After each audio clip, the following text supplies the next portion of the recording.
మహాదేవుడు మన రక్షకుడైనటువంటి యేసుక్రీస్తు అంటే ఒక ఆయన అంటాడు, కాదండి మీకు ఆ క్వశ్చన్ తెలీదు, ఇక్కడ కామా ఉండాలి అంటాడు. ఇక్కడ కామా ఉండాలి, మహాదేవుడు కామా మన రక్షకుడు అంట. నేను అన్నాను, మీరు గ్రీక్ ఎప్పుడైనా చదువుకున్నారా అని అడిగాను. గ్రీకు స్పెల్లింగ్ వచ్చా మీకు అని అడిగాను.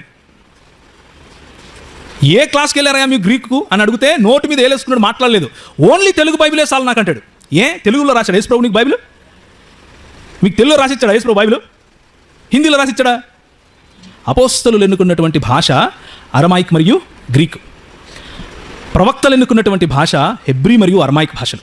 యేసుప్రభు ఈ లోకంలో జీవించినప్పుడు మాట్లాడిన మాట అరమాయిక్ భాష. ఆ భాషలో మాట్లాడినటువంటి ఆ భావ ప్రకటనను తెలుగులోకి మనము అనువదించుకున్నాం.